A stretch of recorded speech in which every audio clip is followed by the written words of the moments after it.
Good afternoon, everyone. I'm Nicola Longford, the CEO of the 6th Floor Museum at Dealey Plaza, and I'm delighted to welcome you here this afternoon. This is a really important conversation between Ernest McMillan, who comes from a very long line of civil rights activists here in Dallas, making change, making us have some very important conversations about this ongoing journey we have about binding ourselves together and respecting each other as human beings. And he's written a wonderful book called Standing, One Man's Odyssey Through the Turbulent 60s, but it's all the way to now. It's a beautifully written book, and there's signed copies down in the store. And also he's written a book of poetry, Kneeling, which is also beautiful, and it's published by Deep Vellum Books. And Jerry Hawkins here is the executive director of Dallas Truth, Racial Healing and Transformation. And he is also a very important binding agent, encouraging all sectors of the Dallas community to have conversations, and actually nationally, about our past and our journey that we're also going now with our divided sectors of our community. But he's also on the board of Deep Vellum. And I hope that you will all ask some very important questions after this dynamic conversation. So please join me in welcoming our guest speakers here. First of all, I want to thank Nicola and the 6th Floor Museum team. You all have been great. Really appreciate the work that you all do here.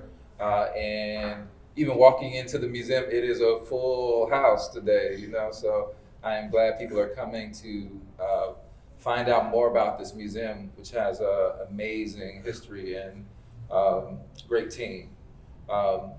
My name is Jerry Hawkins again. I am the Executive Director of Dallas Truth, Racial Healing and Transformation. Our mission is to create a radically inclusive Dallas and Fort Worth by addressing race and racism through what we call the TRHT framework, which includes narrative change, relationship building, and equitable policies and practices. I am always honored to be in the presence of Mr. Ernest McMillan. I'm gonna tell you a little bit about him, but he's gonna tell you more about himself. First, I also want to start by saying Happy Black History Month to everybody, because Black history is United States history. It is your history too. It's really important that you all learn that, and we're going to be talking about Black history today. So, to set the scene, especially since we're in the 6th Floor Museum, right? Talking about the legacy and the death of one of our beloved presidents, John F. Kennedy, right?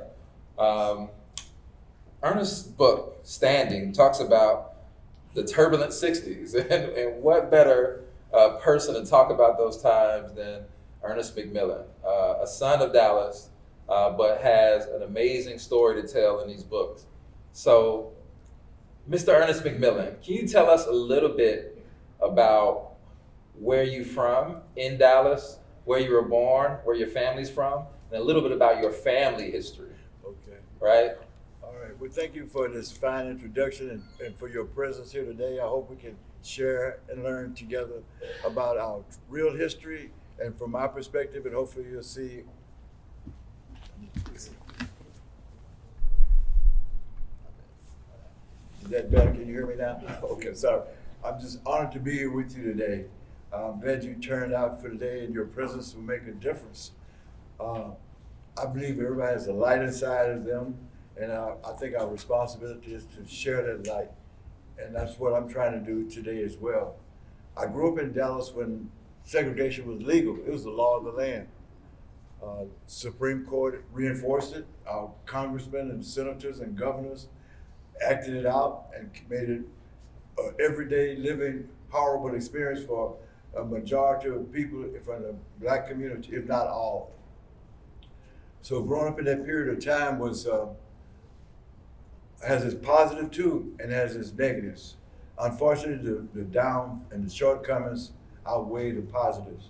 But within my community, I saw only the positives of being segregated, because I'm born in a community that was built by former slaves in the heart of downtown Dallas, an area some people call North Dallas, but now North Dallas goes all the way to Oklahoma, so I can't even say that. So we can say short North Dallas, as well as Freedom Town. And it's really a community bordered by, I would say, Live Oak on this, what's that? That would be the south. south side, on Washington Avenue. On the east side, the west side would be probably Maple Avenue, and McKinney Avenue would probably be the north side. That's generally the area that we were crammed into, but lived a glorious life, and I felt nurtured and protected by the presence of family and friends and neighbors who all kind of lived together, many multi-class families, blue collar, white collar, no collar, you know, hobos and bums, all of us were together in this neighborhood. And so it's about 1.5 miles in radius.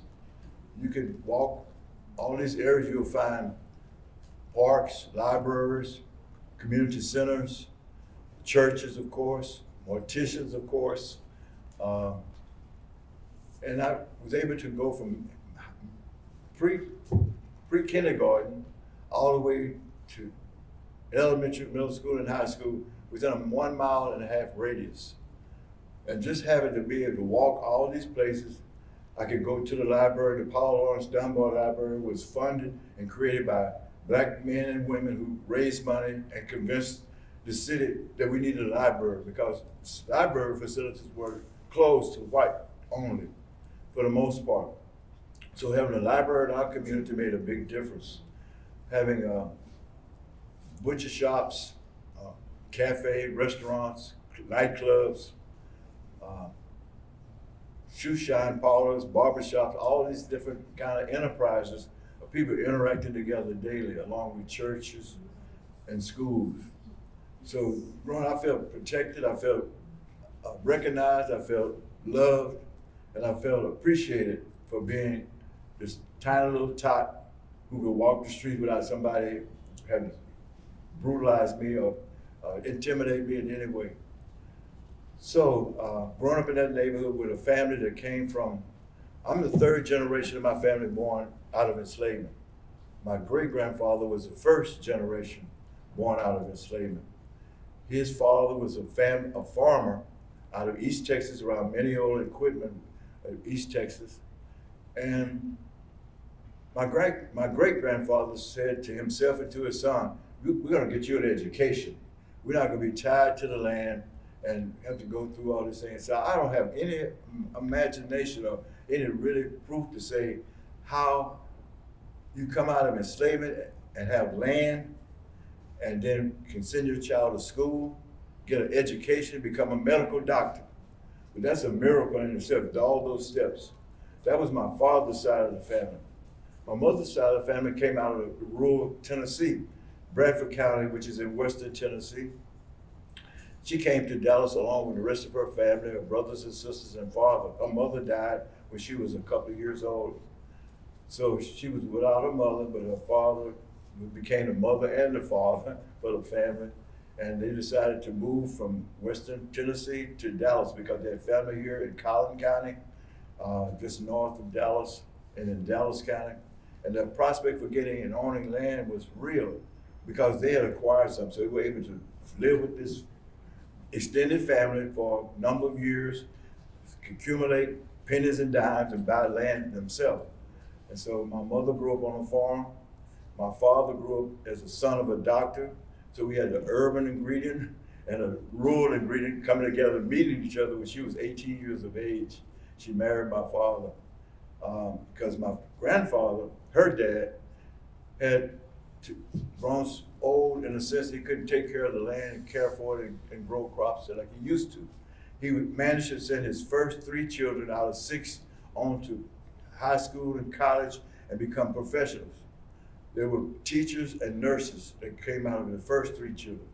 The last 3, my mother and her twin and her older sister, didn't get that benefit. So they came to Dallas with the hope he would sell his land and be able to put these resources to the use for the rest of his family, his daughter and son, his 3 daughters. So I think 1 or 2 of them stayed at the YMCA, the 2 newly formed teachers, for a while until they got themselves squared away. And my mother and her sister and my grandfather and one of the brothers stayed with with my grandfather on Allen Street. I think it was 2618 Allen Street. And I have to give some context here because he's listing a bunch of institutions, and we have to tell you about these institutions. Some of them are still here. So he mentioned the YMCA, which is the old Moreland YMCA, right. which is now owned by Dallas Black Dance. The building is still there. It has the historical marker in front of it. It's a really important building. This building was one of the few buildings that people outside of the city could come to stay. I've heard that Muhammad Ali stayed there before, right? Because Dallas had segregated hotels and motels. You also mentioned Freedmantown. If you all are not familiar with Freedmantown, you all should be, because it's really important. We have one of the most important archaeological sites in the country, and it's called Freedman Cemetery. It's on a corner of 75 and Lemon. If you haven't visited Freedman Cemetery, you should, because many people around the United States have. There's a historical marker in front of Freedman Cemetery that says that in 1867, a black family bought, and remember, 1867 is 2 years after enslavement, bought the land for the cemetery because there was nowhere to bury their dead, right? They would have to find pauper sites all around Freedmanstown. But they created a cemetery, and this also sprawled into a larger community. The last thing, you also mentioned Paul Laurence Dunbar Library, which is really important. It is no longer there. If you go to Uptown, right now is what the neighborhood is called. Right on Thomas Street, there's a plaque that shows the former Paul Laurence Dunbar Library.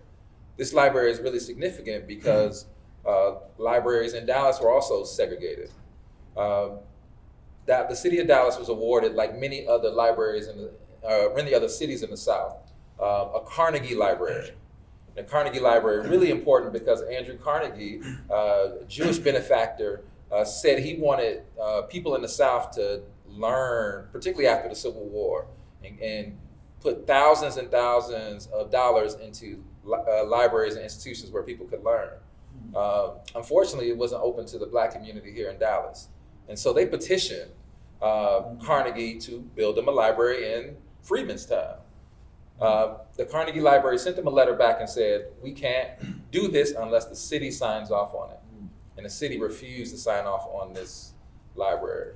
And so for years, they created libraries in churches and other institutions until the city's administration changed in the 1930s, and they were able to build their first library.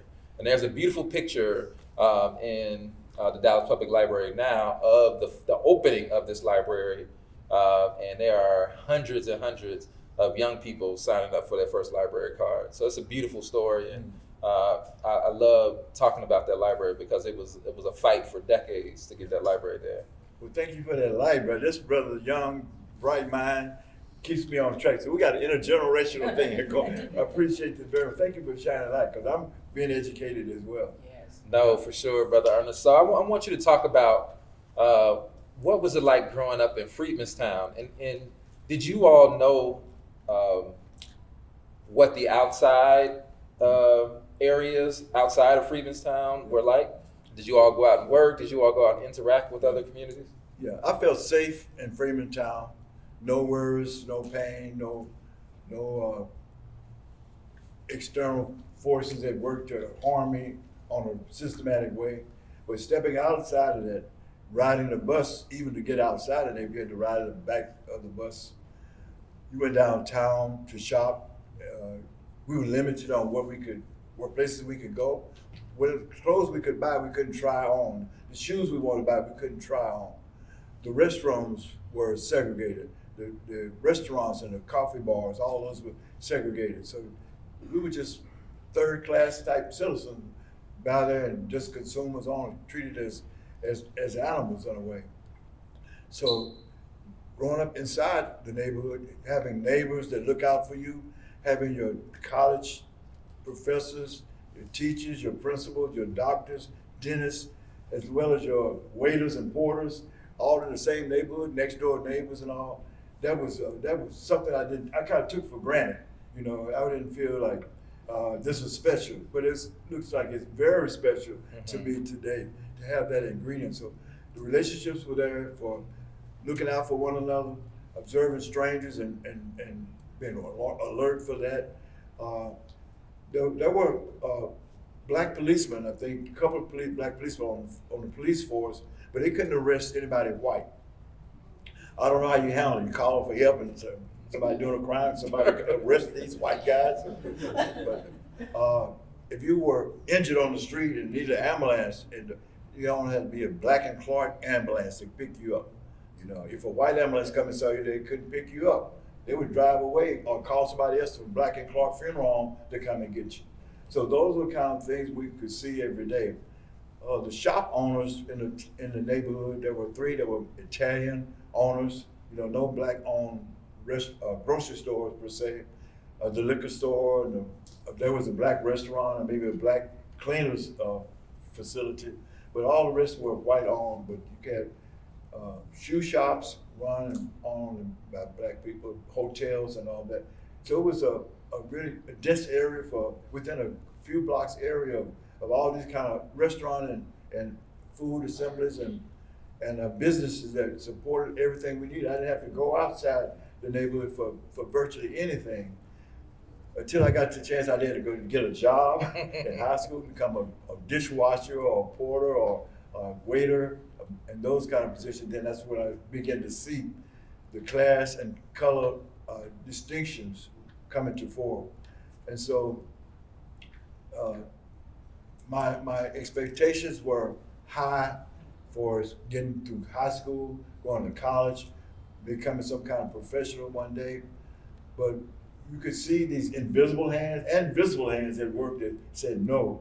You know, I was a person that was attracted to the military as a young man. I loved to play toys, soldiers.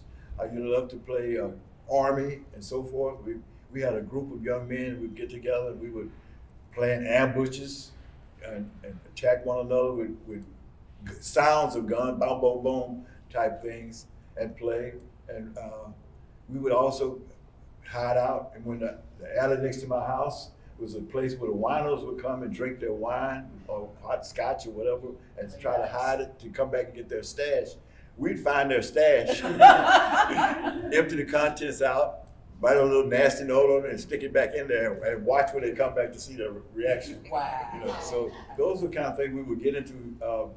I could go to the swimming pool at the Griggs Park, play ball in the park. All these, being able to have recreation and library support was always there. So it was a growing up from the age of 0 up until 14 to 15, and then began to step outside to work and live. It became more apparent the kind of low glass ceiling that was required of us. But my family was involved in the church, involved in community organizations, the Progressive Voters League. My uncle, A.C.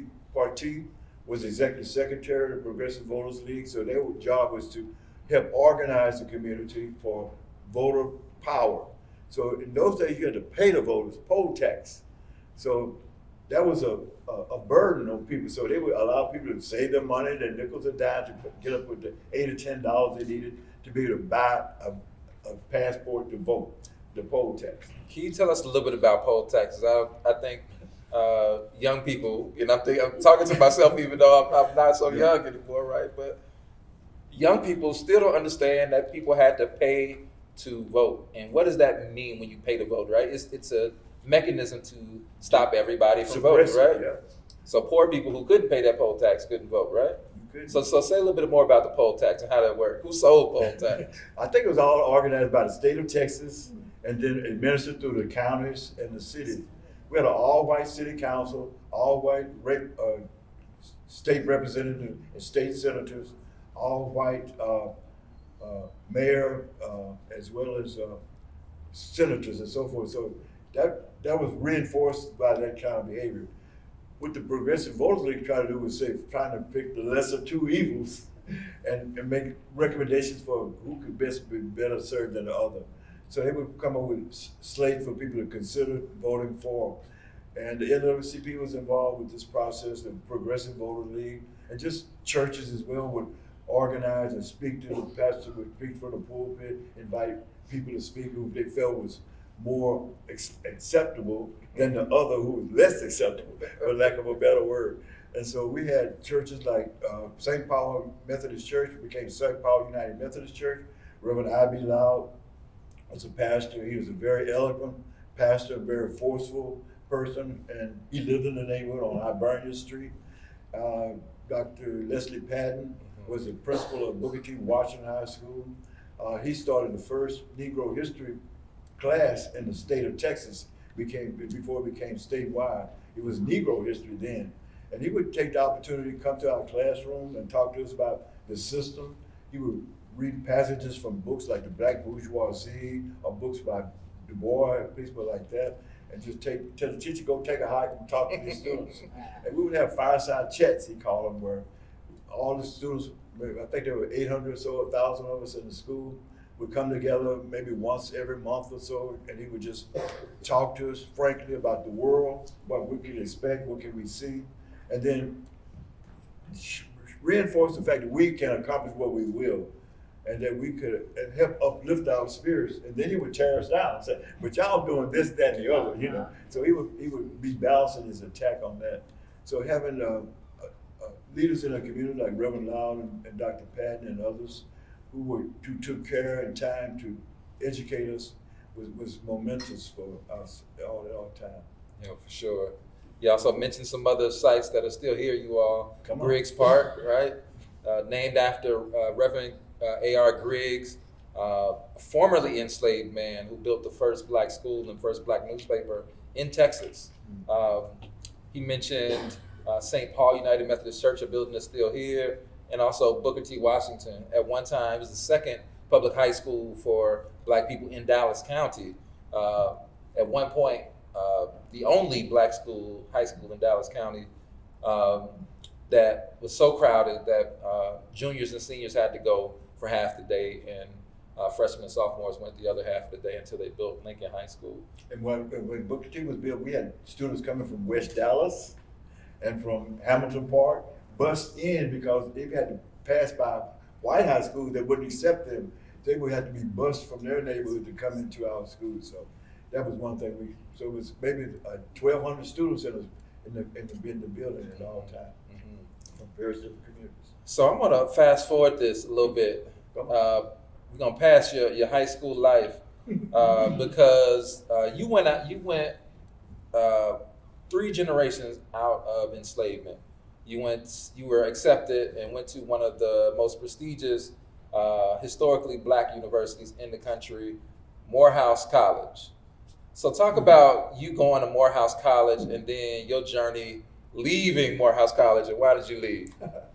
Well, let me try to put a little context to it. 1963 is the year I graduated. That was ages ago, right? But at the same time, in the summer of 1963, a lot of things were happening. And prior to that, when I was 11 years old, Emmett Till had been slain, Tommy Lee Walker had been executed, an innocent man in the state of Texas. Things like that I became aware of and knew about it, and touched my heart and affected my mind and my heart. So also in the summer of 63, the leader of the NAACP for the state of Mississippi, help me with his name right quick, Medgar Evers was shot and killed in front of his family, in front of his house. Yeah, and then the Birmingham March was going on, the demonstrations where thousands of students were being arrested every day, being attacked by police dogs, water hoses, water cannons, and billy clubs because they were protesting, demanding freedom. They led the movement and created a situation where Birmingham was forced to desegregate. That was in the summer of 63. 4 black girls were killed in a church, blown up by Klansmen while they were in church on a Sunday morning. That was in 1963. Kennedy was killed in November 1963. All of this was going on in a time when I'm just stepping out into the world, and getting ready to start a life and become this professional people expect me to become someday. And so I entered the world going to Atlanta, Georgia. But first, I could stop and visit my dad. my mother divorced, separated rather, and he was working on becoming a minister, and he had a church in Noonan, Georgia, which is about 29 miles south of Atlanta. And so he said, come and stay with me for the summer, hang out, and we'll get ready when it's time for freshman orientation. I'll just go on up to Morehouse. But this is also the time when the March on Washington was being formulated and planned. So I had that burning desire. How can I contribute to the March on Washington? This makes a difference when thousands of black people can be seen and heard and claim what they need to be heard, or saying, and demand their rights to be honored. And so I went to Noonan, Georgia, still kind of coming from the NWC Youth Council experience in Dallas with Juanita Craft, and saying, well, we can make some changes here. So let's get people to sign petitions saying, we support the March on Washington. Let's raise some nickels and dimes and quarters to help people who want to go there to get transportation there back and forth. And let's find a way we can even show solidarity while we're here in Noonan, Georgia. If you can't go, we can still do something here. The word got out to my dad. The police, I don't know if it was county or sheriff or the city, but both of them, I believe, got wind of it and knocked on my father's door at the parsonage next door to the church saying, your son is out here causing trouble and somebody's gonna get hurt if he doesn't stop it doing. So you're gonna have to do something about him. So my dad was fearful for my life and probably for his, because I think shortly after he was fired from the church, you know.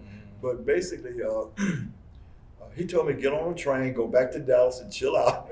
And when you come back, just go straight to Atlanta. You know, don't stop here at all. So that was my first feeling a sense of repercussions from just speaking out and talking to folks about what we should be doing to better ourselves. You know, that was a danger to do that. I didn't realize that. I just thought, you know, we just doing our thing, we're gonna get it done. So that led me to finally enter Morehouse College, where he aspired for me to go and become something professional. My mother hoped I would become a lawyer or something, I'm sure. And Atlanta was a hotbed too. So I went from one hotbed to another. Yeah. And the hotbed was movement for democratic rights, for equality, for desegregation. Atlanta was doing a lot of protests. One of the protests, and the first one I got involved in, was protests against a restaurant that was denying black people's interests. In fact, the owner of the restaurant had billy clubs on his wall. If anybody showed up black, every customer could pick up a billy club and start beating on whoever looked wrong and shouldn't be in this place. That person became the governor of Georgia shortly after, Lester Maddox. So that shows you, and so there was a 7-day, 24-hour demonstration taking place at his restaurant. People were going there and marching around the building and protesting this, and the whole facility and practices and policies. And people were being arrested as well. And I don't think it was in for anything but just showing up caused you to be arrested. It wasn't because nobody was out there trying to break windows or anything.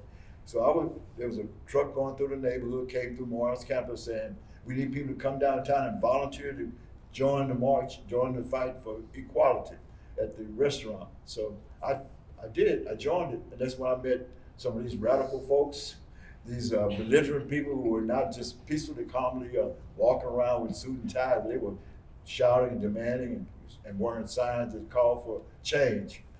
I got to meet some of them, and then I said, I want to know more about you guys. One was George Mance, who lived in Atlanta, Georgia, John Lewis, Jim Foreman, Dick Graver came down to help, and people like that. So I got to rub shoulders and talk to and meet them. And I said, I want to do more. Can I hang out? And so I would come to their office, which was only about 5 blocks from Morehouse College at 8.5 Raymond Street, and mop the floor, whatever, fold papers, mail, do mailings, or answer the phone.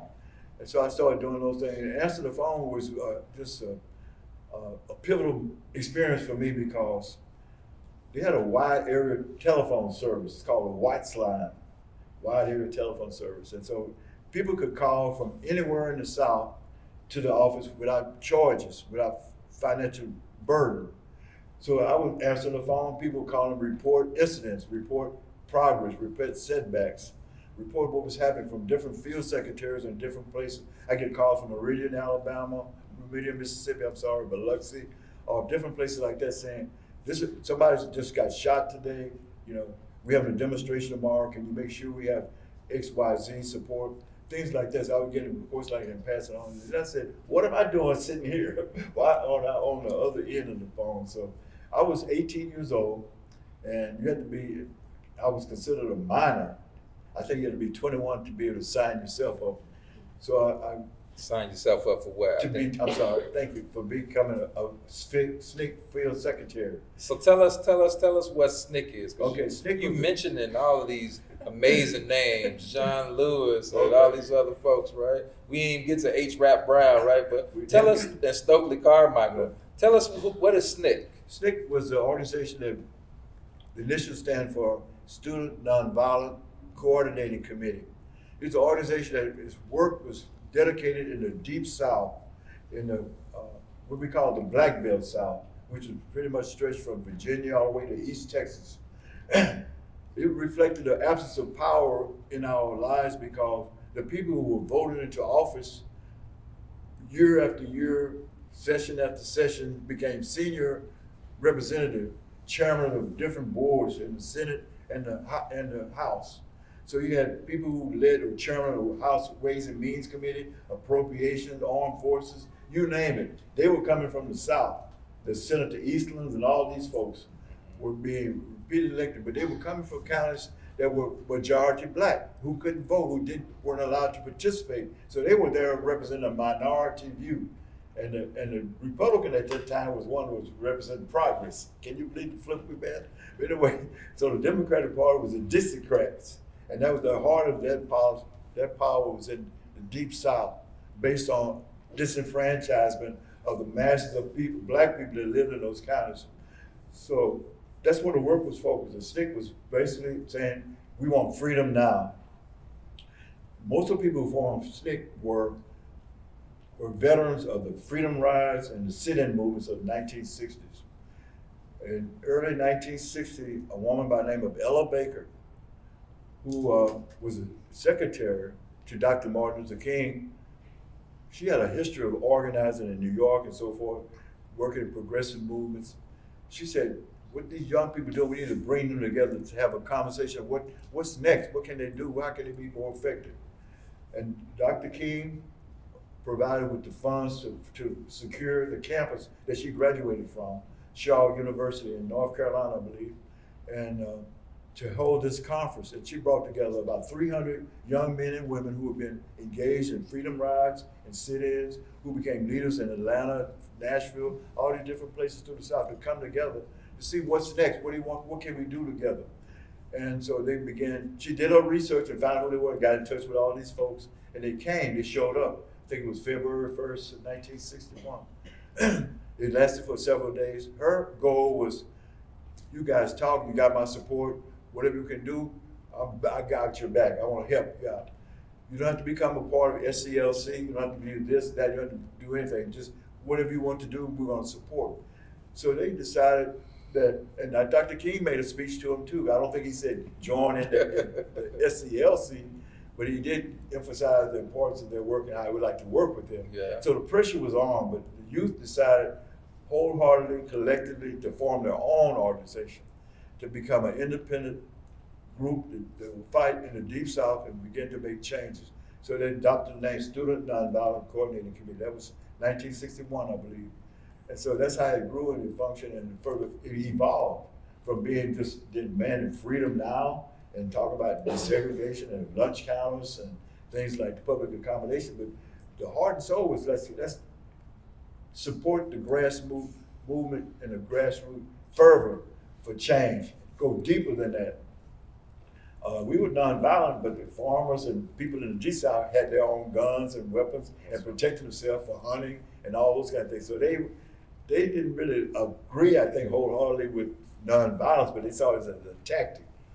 And so we got support from the grassroots people in the Deep South, especially in Mississippi and Alabama, but all throughout from North Carolina down, to build organization. Our idea was not to go and tell people to direct or to make decrees about what you should do, but to find out from them what they had in mind, and listen to their voices.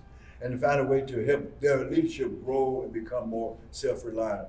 So the field secretary, maybe one field secretary for a county, would go and walk the dusty trail, knock on doors, talk to people, build relationships, get to know each other. People would invite you in, offer you some peach brandy, sit down and chat. Peach brandy. And have a good time and get to know and find out what's in their hearts, what's on their mind, what they've been facing. Their whole life would be in jeopardy to go and vote. But people did.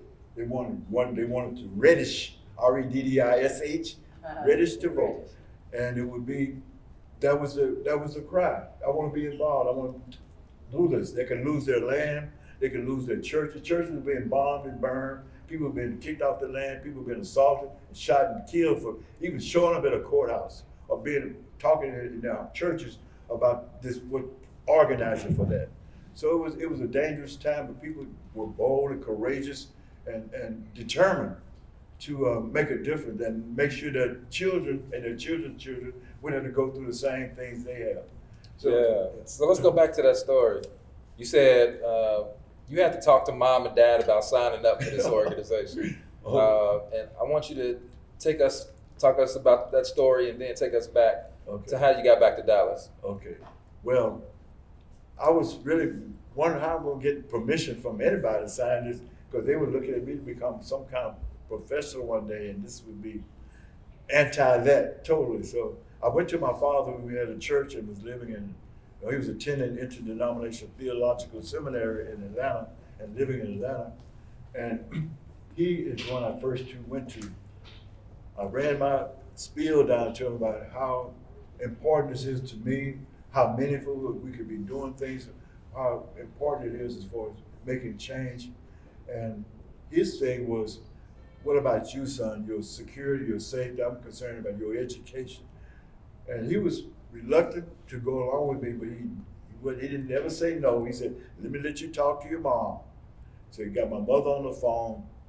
She asked me the same question. She's living in Dallas, he's in Atlanta. And she listened to what I had to say. She said almost exactly the same thing. People, what about your future? What about your livelihood? What about your life?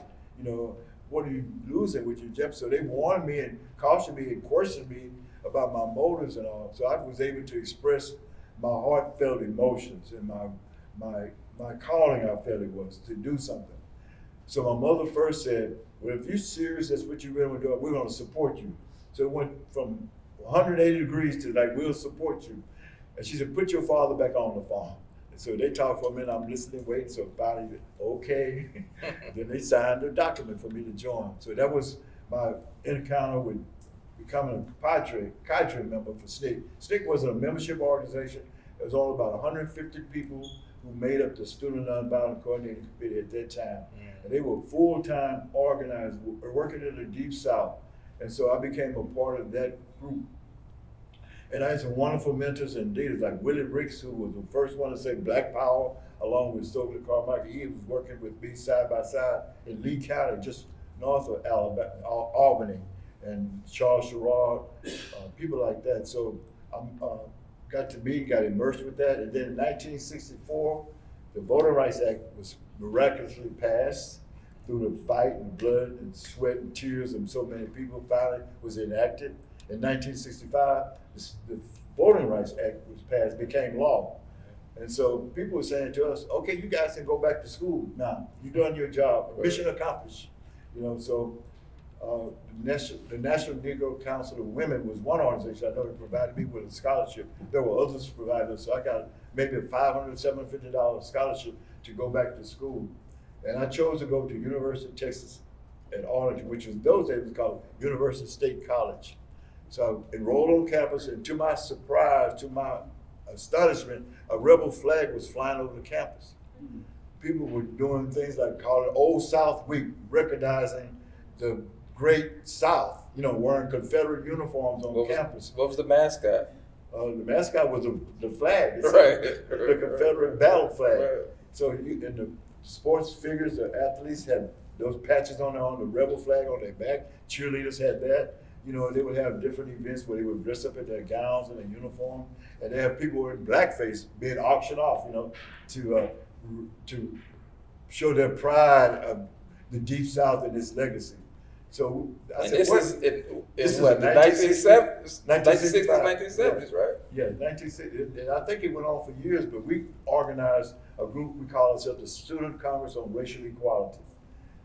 Black, brown, and white, mostly African American, Latino men and women, young students on campus. It was a commuter school, and I'm glad it was, because if you had stayed on campus, you would be a segregated dorm, you had to stay in. They were teaching history courses that were saying like black people were happy slaves, things like that. That was the curriculum, and that was an attitude, and the leadership was very unpleased with us organizing and getting petitions signed, having people having rallies and speak outs and teachings about changing the rebel theme. So I was expelled from the campus. I said, I gotta go. And but it was a blessing to me, because I was able to recall and say, what is God saying to me now? What should I do? And I ended up working in South Dallas, organized a SNCC chapter there. But first was the anti-war movement, working with the Students for Democratic Society to fight against the war. And we did so in a peaceful, constructive way by studying the Selective Service Act, looking at it's a thick document, all the rules and regulations that governs being induction of people into the army or military. We found so many loopholes that people, if they knew their rights, nobody had to go to war. You could have something to stand on, Right. So we learned Some of those loopholes. some of the loopholes, like if you had a certain a student in college, you could get I think it was a class 4 deferment. If you had some kind of illness or some kind of history of some illness, if you belonged to a certain kind of organization, like the International Workers of the World or the Communist Party, you could automatically not be included in the induction. So we learned these rules. We learned about the health guarantees and criteria. We learned about the scholastic. If you pre-registered 2 years in advance to join definitive school, you could get an exemption for that. I think that was an I-5 restriction. So we had those kind of things. We would teach those. We'd send out flyers. We would go to the Selective Service Hall on Commerce Street, where they would have people being inducted one day, and then 30 days later, it would be on the paddy field, rice fields of Vietnam. And that was the plan for me too, because they said, these people who sending them there, we want to get them stopped. So they selected me to become a part of the army.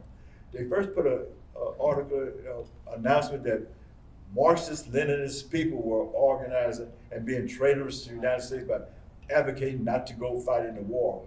So the people from the SDS who worked alongside me, they disappeared. They kind of left town, went back to where they came from. I was here pretty much by myself. So anyway, that's how I began my course of working in Dallas. Can you now talk about what happened after you initiated and helped co-found this Dallas chapter of SNCC, right? You said the border was East Dallas, but East Texas, but now you're in an urban setting in Dallas. Yeah. It was a whole new education. Working in the rural area, riding mules and going to churches and walking in fields and stopping alongside people where they worked in the fields was not the same experience. Not the same here. You're in an urban environment trying to organize, and Dallas is a very particular city. Yeah. So tell me what you came up against and what were y'all doing? What were y'all organizing against? Well, one thing I got was some tips from a master organizer, Leonis Johnson, who was a SNCC representative for Houston, Texas. I hitchhiked to Houston to meet him. I spent a couple of days just pouring out his brain to me. I'm writing all kind of notes down, trying to figure out how he was successful, what I need to consider, what kind of options I may have to organize it, and some of his examples too. So the next morning before I left, he said, "Ernest, come and pick up this phone and listen." On the phone was our conversation the night before. They were playing back to us on the phone. I could hear every word I'm saying, every word he's saying that was on the phone. So they were tapping the phones. Yeah, they had tapped the phone, and they somehow bugged the place too, I imagine. So that was my first one. This is serious. This is real. Nobody's playing. And he finally was sentenced to 30 years in prison. So the police planted a marijuana, one joint on him, and they gave him 30 years in prison. I think that was in 1968 or 69. So I came back to Dallas, and we had a core of people. Some were from old friends to those who were students at Arlington State, to people I just met, and we started organizing, and some were students at SMU and at Bishop College, which is now Paul Quinn. I went to talk with them. We pulled together a core of maybe 12, 15 people who wanted to work together as SNCC. And that was a beautiful coming together. We decided to start by having community meetings in South Dallas. We would visit churches. In the month of May and June, I think we visited 4 different churches. We announced a community meeting being held. People came out. Our idea was to hear from them what was going on, what some of the priority needs they had, what it was worth fighting for, what needs to change. And we got this wonderful feedback in a series of meetings that was in Oak Cliff and South Dallas. And the underlying, overarching focus was on food scarcity. Out of all the things you would think about that was happening, food scarcity was constantly popping up. That you have to travel outside of their neighborhood to get to eat some decent food at decent prices. And then when the ones in the neighborhood were exploiting them by tripling the charges on the price. Sounds familiar in 2024, right? So we were facing that. That what became the number. So we said, what companies are doing it? So well, it was one chain of stores. It had 10 stores in the black community and 1 in the white community, I think in Pleasant Grove somewhere. But the 10 community stores they had were called OK Supermarkets. And they had 2 brothers, I think, that ran this outfit that were selling ungraded meats, selling exorbitant priced food for not refusing to hire black people as service people or meat cutters or whatever they need in the store. And so we chose those. So one of them was on Pine Avenue, which is Pine and Malcolm X Avenue in South Dallas now. We decided that we would go there first to make our intention known. We went inside the store, and maybe if there were 50 of us, they entered the store, and we decided that we were going to order different way to cut up the meat for us and buy, or say we're going to purchase 10 pounds of chicken wings that you cut up, please. And we take it to the counter. Oh, I forgot my wallet. Let's leave it here. Or we just leave it in the shopping cart. So it was a mess in there, so tying up the store. Somebody got a little zealous, and maybe squeezed a tomato a little too hard, or dropped a dozen of eggs here on the floor, things like. But it was nothing like windows breaking or being thrown through the air. Things like that happened. So I was charged with destruction of private property over the value of $50. And this was for like milk, knocking down some milk? They actually, or the glass back there, right? The eyewitness said somebody saw me drop a gallon of milk in the store. So that was $1.09 for the gallon of milk then. So I was sentenced to 10 years in prison along with my co-partner, Matthew Johnson. That we were considered the co-leaders or the principals in the organizer. We were responsible for everything that everybody does. So there was an all-white jury. The district attorney was Walter, I can't remember his last name right. Anyway, and then the judge was Judge Zimmerman. Later on, I was told by the district attorney that, man, you got away with only 10 years. You should have got 20 years. That's the maximum. I failed because I didn't get you 20 years. So that was the climb. And then when they escorted me to jail, to the county jail, the jailer was saying, you're going to end up in a pine box on the Huntsville unit in a few months, in a few weeks. So bye-bye to you. So that was the favorite. I was placed on a $10,000 bond. We both were placed on a $10,000 bond, which was no money, nobody. And so we had to try to raise that. We were able to raise the first $10,000, and Matthew, being a father and maturity, said, you go first, get out of here. And then I was the next one to be finally released. And so when I was released, the campaign was going strong to free Ernie, to stop the violence. We were successful in the boycott. The owners of the store had agreed to sell the store to us, the chain of stores. Yeah. And we had negotiated with Tony Davis, who was an entrepreneur in South Dallas, to bring in a black-owned supermarket out of Atlanta called Jet Foods to purchase those chain of stores. This was happening at the same time that riots began to occur. King was killed.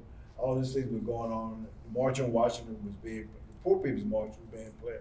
So this was a period of time of high volatility. But in the meanwhile, while being on bond, we had decided we need to look at other issues as well. So one of the things that came to our mind was, let's go see what's happening at the welfare office, how people are treated there, how poor people are being treated by the government to get the things they need to live. Mm-hmm. So we went to the welfare office, I think it was on Commerce Street, no, it was on Main Street. And we went in there on Tuesday, I think we stayed till Friday. We didn't come back out.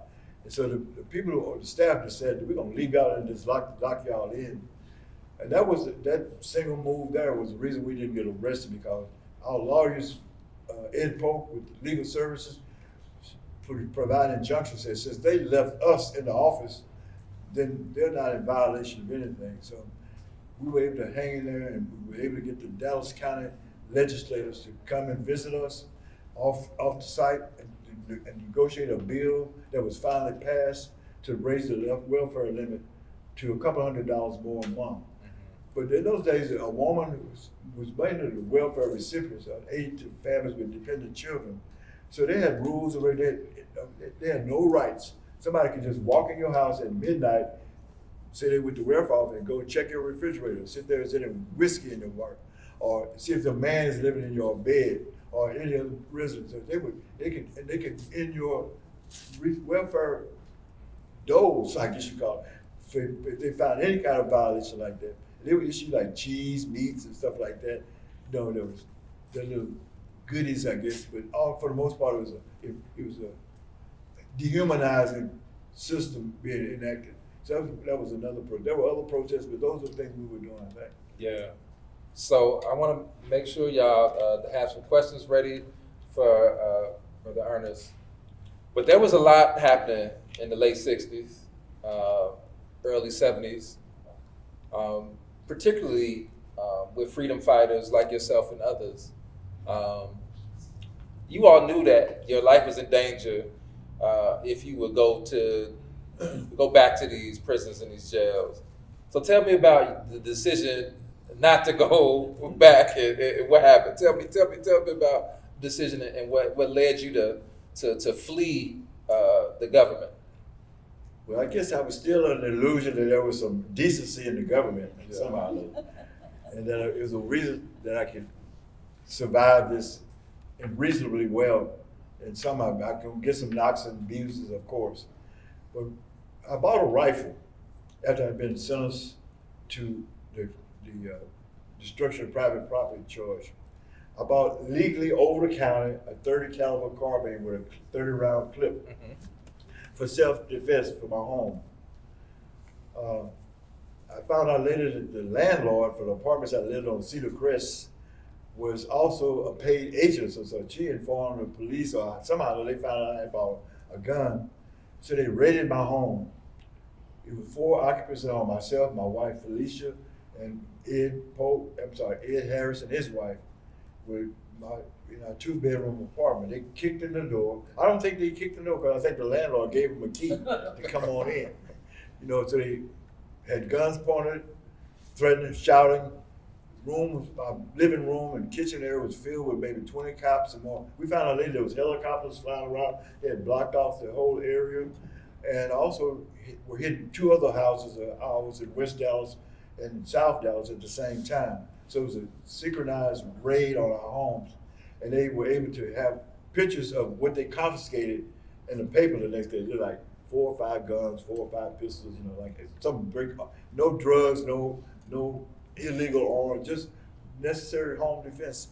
And so I was charged with violation of the Firearms Act by owning a pistol, because they said I was a convicted felon, but I was on appeal. So it wasn't a final conviction until the courts had ruled that this was fair. I was saying it was not fair because the all-white jury and due process was all violated, all these kind of things. So I felt they had no reason to convict me finally, which a superior court would hear the charges. But that was my eye opener. To sit there in my bedroom, my handcuffed, my wife's handcuffed, who was 3 months pregnant, and my neighbors all handcuffed, sitting on the couch.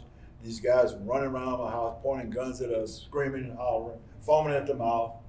And I felt like this is real. You know, this their intentions, their aims are to destroy us by any means necessary. That's what hit me. I was living, I guess, in a dream world before that there's some hope for change. There's some decent folks out there, but it didn't come to that at all. So I was charged with Federal Firearms Violation Act, placed on another bond, I think $20,000 bond, and also my passport taken away from me. And the U.S. Attorney said I was restricted to not move outside the Northern District of Texas unless I had permission from the U.S. Attorney. So I was appointed a lawyer who was a tax accountant lawyer who, from my own knowledge, had no experience with criminal law. He was my lawyer. He told me that we'll work this out. You have to go speak in different places. I had to go to Philadelphia, Atlanta, I think Cleveland, Ohio. On different occasions, he worked out a system where I could just call him, let him know where I was going. He would report that to the U.S. Attorney's Office, where I was going, the purpose of my going, where I would say how I can be reached when I'm due back, all that. And they would say, okay, go. I was doing that for several times. I felt comfortable with that process. But the last time, he said, I haven't heard back from you. You're supposed to be going to Greenwich, Connecticut to speak to the World Council of Churches. But I'm sure it's going to be able to go ahead. They do it all the time. So when I got to Greenwich, Connecticut, the calls had already lit up the phones. They were saying, from my lawyer saying, you got to get back. Come on back. They didn't approve. It's going to be a warrant for your arrest. They're out looking for you right now. Don't take the plane. Don't take a bus. Find a way to secretly get back to Dallas. And the person who was traveling with, because we decided to travel not alone in those situations, but have someone there to have your back. Quincy Williams had my back. He was also under felony charges for drug possession. He had been given a box of marijuana placed under his car, and the police pulled him over and said, "This is yours." And so he was facing 2 years to life if he was apprehended. So we decided right there on the spot, don't go back, let's find a way to stay alive and get back, because 28 Panthers had been killed that year alone. The Republic of New Africa had been attacked in Mississippi.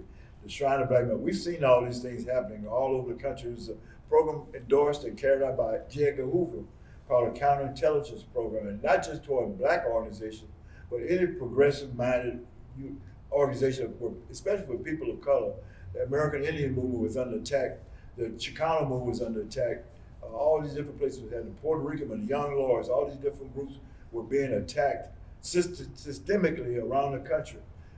So we were just one of the many that was being targeted as being anti-society, I guess, or anti-democratic, whatever. So we feared for our life. And so I tried to get my wife to join us. She was able to, thanks to help of one of your senior elders and the organization, was able to get her to come to New York, because I had fled all the way from New York through the different boroughs. The last place I said I would call said, the police came to kicked on the door, you gotta keep moving. So we kept moving to other places until we ended up in Canada. So we sent for my family to come and join me in Canada. But the police arrested her in New York, put a gun to her head, and she felt frightened and terrified because she thought they were going to harm the child and her. So she basically had a nervous breakdown and was brought back to Texas. And I was gone from, I think, June of 1969 to, I returned after traveling through Africa. Our aim was to get to join Stokely Carmichael, Kwame Ture, who was living in Conakry, Guinea. That was our goal, to find safety and security in a liberated zone, so to speak. But we never could make that happen. And then we heard so much trouble going on in the United States. The Kent State Massacre, where people were killed. All these things were going on. A couple of my comrades were blown up by dynamite. Shea Payne and Ralph Featherstone trying to defend H. Rap Brown. So all these things, we said, we got to go back. We got to find some way to build some refuge for people in the United States. So we were able to get some support to sneak back as Canadian citizens to the United States, and I got back, and we were able to travel throughout the Midwest, the East Coast, and all the way to California. Our aim was to build an underground railroad to find ways to give people safety, get the documentation they need to remain free and alive. So I could ask Brother Ernest so many stories about this, but I want to know if anybody has any questions so far. Yes, please tell us your name and then let us know your question. Man, my story is light. I marched with Dr. King on his last march. My name is Hester Moore. I'm from Memphis, 14 to 15 children. Some of your stories very, very well parallel to mine, but not as deep. The first thing I wanted to know, because it took me years to write my story, because I didn't want to go there. So when did you start speaking up and out? I mean, you've been speaking all the time, but in a format like this. Like this? Yes. Just recently, I guess, Okay. thanks to Brother Steve Fagan, I participated in 2008 in conversations like that. They were able to take through the 6th Floor Museum. But going to churches, going to schools and speaking has been part of my experience prior to that. We're working with the Dallas Peace and Justice Center, working with the IFCO, the Interreligious Foundation for Community Organization, supporting the caravans to Cuba, things like that. I've been speaking out for some time. But basically, this whole new approach with having conversations and having dialogue with the community rather than just preaching or speaking has been pretty new over the last few months, thanks to Brother Jerry and so forth. Well, the deal is, you know, I almost felt like I was in church as you were speaking, because I wanted to do, that's right. Amen. You know, Dr. King was invited to Memphis during the 1968, I'm from Memphis, I may have said that, during the 1968 sanitation strike. So when he accepted the invitation, he sent word to Memphis that he wanted more young people to participate. So as I'm listening to Ernest, you know, his timeline, and I used to say this, Lord, I was just born the wrong time. I was just too young, you know, because I was 10, 11. You know, to listen to you, I'm so glad that I'm here. I really am, because, you know, it took so many, they said that I was a young soldier, but it took so many in different places to bring, because, you know, what you're talking about together. I was going to ask you, did you know Moses? Bob Moses. Yes. And so I was 12 and 13 when I began to become aware and affected and live for so many years of fear. When you say guns being pointed at you, guns were being pointed at us because we would end up in the church when Dr. King showed up, and then the riot came out. And nobody can, you can tell this audience about, but nobody can experience that until they experience that, a gun pointed, because I really thought I was gonna die at the age of 16, that day, March 28th. But thank you for your service and your contribution to Memphis, and your legacy will live on. My feeling is that young people make a difference. The war in Vietnam was ended because young people took the struggle, took to the streets and organized. The way Jim Crow ended was because young people took to the streets and risked their lives. So we talk about anti-war, anti-racist efforts were led by young people. And that's what they call it today. My whole thing is like, I'm an elder. How can I pass on my ideas, my experience, and be a support and be a way for young people to be lifted up? And so that's my main preoccupation, that we're trying to explore an organization for building a national network for youth development, youth leadership development. Yes. So I'm hoping you might help participate. There's one group out of Nashville, Tennessee, called the Student Solidarity Network, and another one out of Mississippi called the Freedom Project, that are working in part of this, as well as the Shrine of Black Madonna, Young Leaders Strong City. Texas organized the project here. So we're trying to bring some unity together where people can support one another. Catamia Theater as well, of being a part of this exploration of building a network that can be a way of lifting up our young people and giving them the support they need to go forward and we'll do this together, intergenerationally, intercultural, interfaith. And one thing I want to just say to you, at 12 and 13 years old, the incident that affected me the most were the 3 civil rights workers tore me up. Megan Evans. But there was one woman that I never forget. I'm also an actress, that I portrayed her, that I was just fixed on that television set, was Fannie Lou. Yeah. 44 years old, had never voted. 44 years old and said, oh, I didn't know we can vote people out. Uneducated, on this plantation. Yes, she lost Evicted her from job. her land. Beaten severely. But Fannie Lou Hamer, second, third grade education, just lives through me as Harriet Tubman. These women, one particular woman that a lot of people don't talk about, and it touched my soul. She was a white woman out of Detroit, Michigan, Viola Liuzzo. She died in Selma, right? Yeah. She was taking some workers back. Thank you, Brother Chris. How you doing, sir? My name is Chris Young. Hey, Chris. Appreciate everything you and your comrades did back in the day. I got two questions. They both kind of. Did you ever go to prison? And if yes, how long did you serve? And the second one, this generation, your personal opinion, observing it. With y'all back in the day, y'all would go to each city and y'all would ask them that need to be worked towards.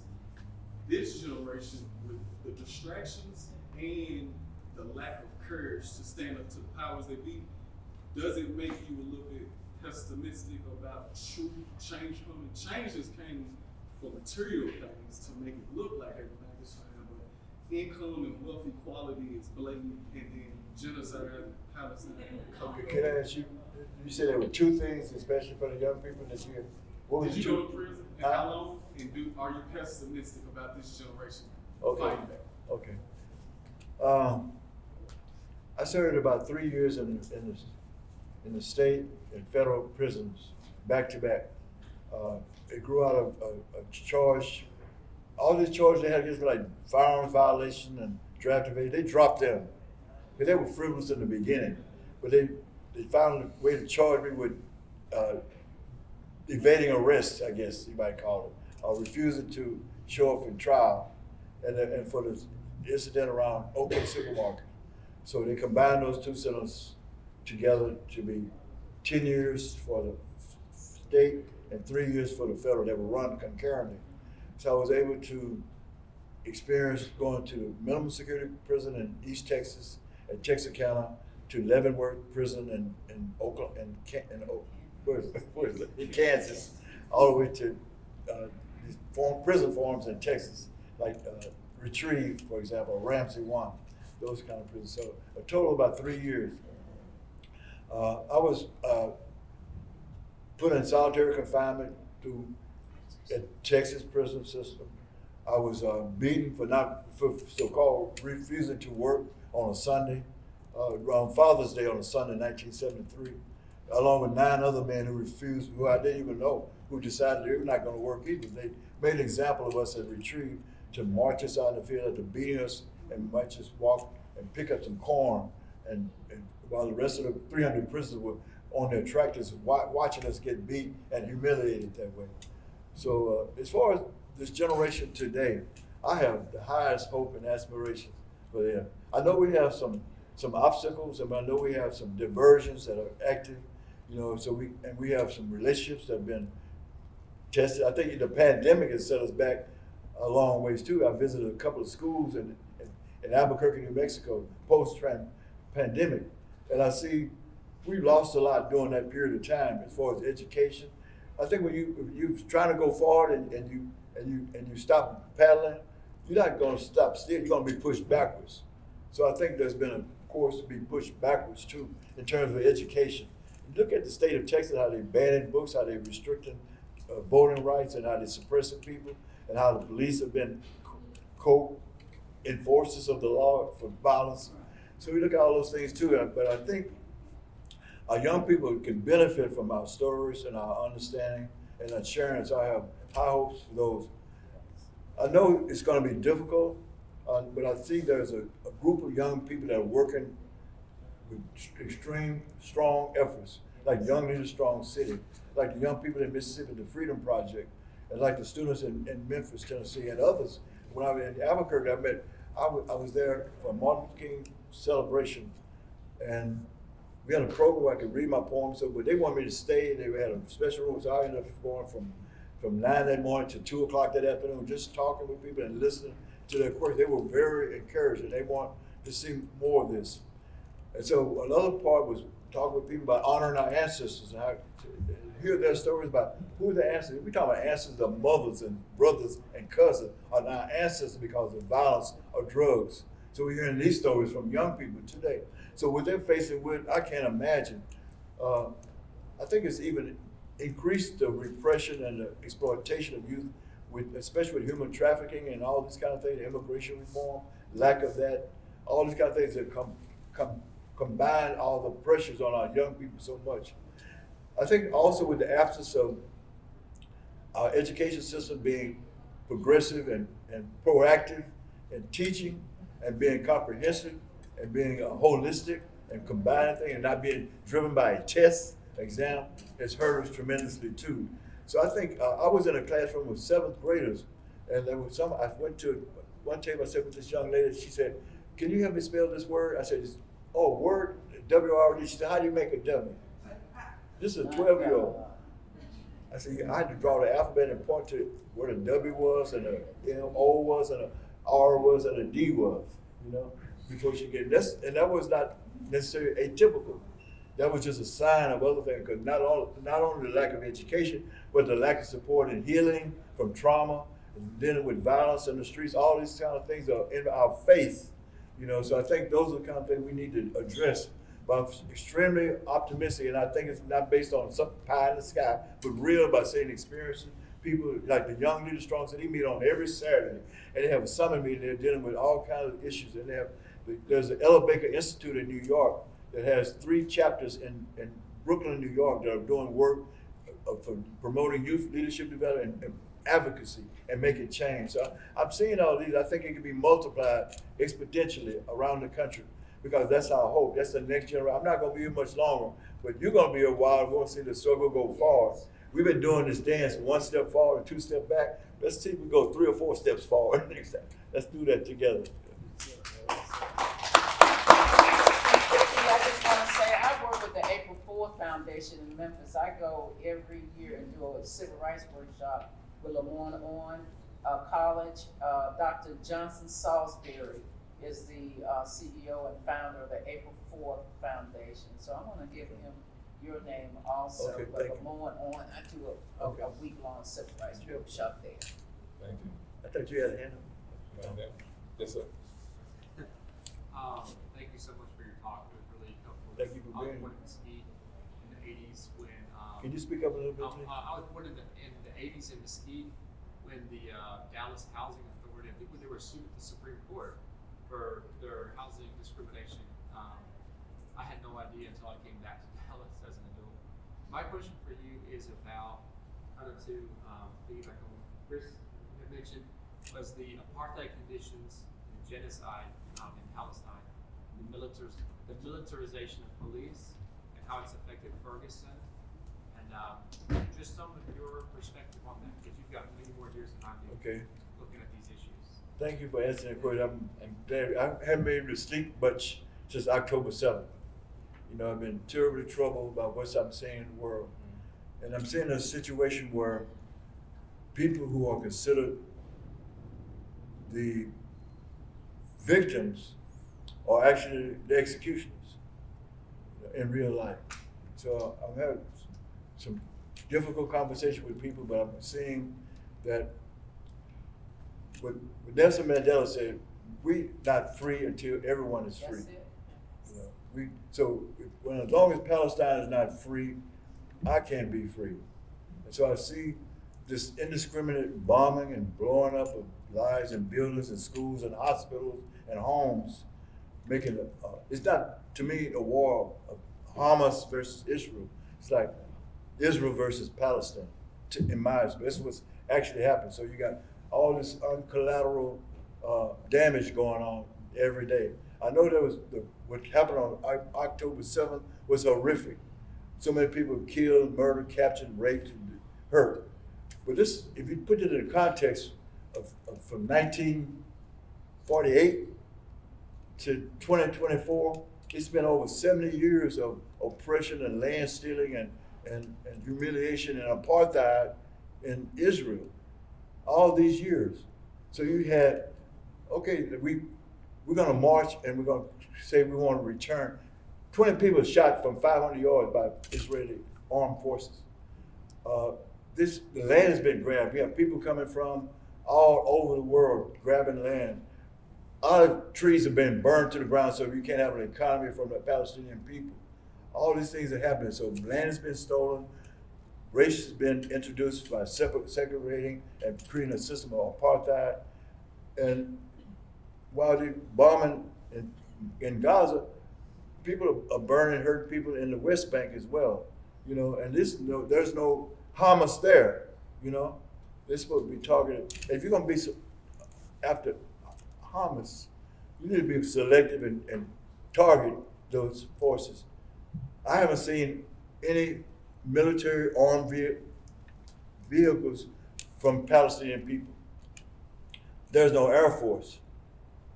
There's just people, children, 25,000 people killed in this time, and it's still going on. And the United States is complicit in this. That's where the weapons have come from. That's my government's using my dollars to kill innocent people. How do you think I feel? How do you think we ought to feel? We recognize that. The whole vote, I don't know, 116 countries voted for a ceasefire in the United Nations. The United States and Israel said no. That killed the whole vote. No ceasefire. Our government said no ceasefire. The United States said no ceasefire. So the complicity is deep. Our involvement is problematic and horrific. And I think we need to focus more on that, bring that attention to the world. I'm hopefully, I was in Austin a month ago when there was 10,000 people marching in support and solidarity for Palestine. I'm witnessing people from across the world support. I think that's a righteous response. You know, it's got to end. If you want to take out Hamas, why kill 25,000 people indiscriminately? Okay, they got tunnels. You got all this, the most modern weaponry in the world, the most sophisticated machinery, and you're supported by the world's most powerful nation, United States, and you got, it's not Judaism, it's Zionism that's perpetuating that. People who profess not to be the founders of Zionism are atheists. So they're talking about the promised land we are holy people. It's all a way to gain land, to gain power, to be an agent for reactionary forces in the Middle East and protect the oil rights. So I think that's the kind of bottom line. I hope I addressed some of your questions, but I appreciate you bringing it up. To me, we're watching a genocide going on in front of our very eyes. You know, I can imagine being 1945 that's passed, and people in concentration camps and humiliated, destroyed, treated as animals, and your body parts used for commerce and whatnot. But this is going on today, and right in front of our face. What is our response? What are we doing? Where is the hope? Where can it end? Can we have a ceasefire? You know, we have this one of the most powerful armies in the world, supported by the most powerful army in the world, attacking people without even armed vehicles, without an air force, without an army. So why can't we have a ceasefire? What is the whole thing? You tell some people, let's move south because you're not safe in the north of Gaza. And then you bomb the people going south, you know? So it's like, the aim is very clear to me. It's about owning power, about expanding the land, and about killing folks, innocent people, to keep your power up and be that strong arm for the United States. And you mentioned something too. You mentioned a Supreme Court case against Mesquite. That was a housing case. We actually just interviewed the lawyers who represented the folks in that case. They're a local law firm. It's called Daniels and Bashara. Daniels and Bashara are the most effective civil rights lawyers in the history of Dallas. There's a settlement that came after that Mesquite case, and it's called Walker versus HUD. If anybody can Google Walker versus HUD, it's the largest settlement in the history of public housing. Walker versus what? Walker versus HUD, where the city of Dallas, the federal government, and the Dallas Housing Authority had to repay those folks who were in the West Dallas projects and provide adequate housing for them, tear down those projects, which were the largest low-rise housing projects in the United States, built downwind of a lead smelter. So we have some history in here that we need to discover and see what's going on here in Dallas. Any last questions for Ernest? We got some young people. I would love to hear what you all are thinking about. And I got a book for you too if you want one. Yeah. You have any questions? I don't know if I have a question, but I do just want to say that it's been very impactful hearing this conversation. And I feel like as a young person, it feels very inspiring to see what can continue forward, especially. Could you speak up just a little bit, please? Sure. I'm partially deaf. Sorry. I said this conversation has been very impactful, and it encourages me to have similar types of conversations with the people around me, and uncovering some history that still needs to be, uncovered and shared and remembered. Really great comment. Thank you for that. Yeah. Nika. Like, to ask if, Ernest, would you be willing to read a poem from your book, Leading? She wants you to read a poem from your Oh, book. okay. Yeah. You've been so uplifting. I just think Okay. that would Oh, be thank you. great. I want to try to read one poem right quick, see if I one kind of fits this occasion.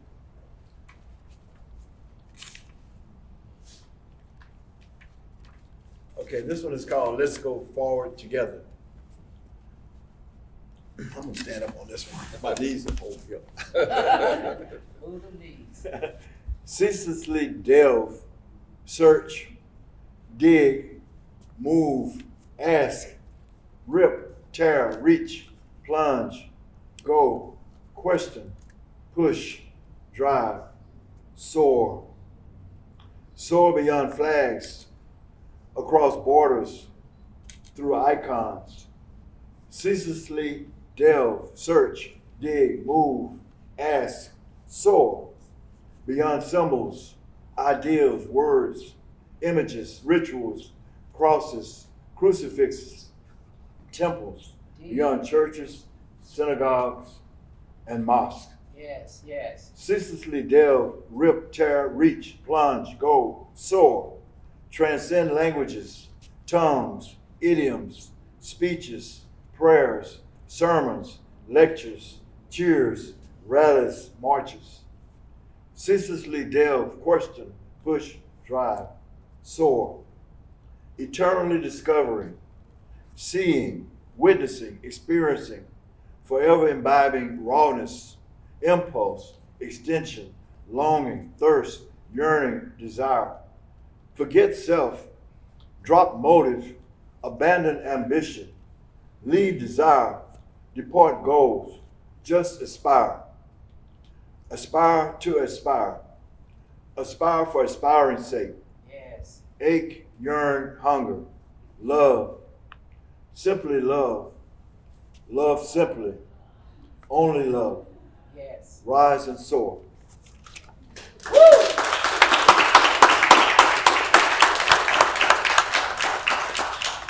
So you all, I want to share that Brother Ernest's two books are on a local imprint from Deep Vellum Books. It's called La Reunion. La Reunion imprint is for local stories to be told. So I want to just offer, because I'm on the board of Deep Vellum, if there is an author out here with a local story that needs to be told, we would love to hear from you and see if, it can become a next book. I also want to say that these books can be found on deepvellum.com or just go to the bookstore in Deep Ellum and go pick these up. We would love to. And downstairs. Thank you, Nicola. Actually, in the bookstore at 6th Floor Museum, which is a beautiful bookstore and, amazing merch down there. And Ernest will be signing some books too, right? I already signed some, yeah. And he'll be signing some more. So if we have any last questions, I'd love to take it. But if not, I want to thank, Mr. McMillan. I've said thank you personally before, but thank you for your work. Thank you for your sacrifice. Because of you, we actually are here together. So thank you so much. Thank you for being a spearhead. Keep it going, And thank you to Nicholas and the Sixth Floor team. Thank you so much.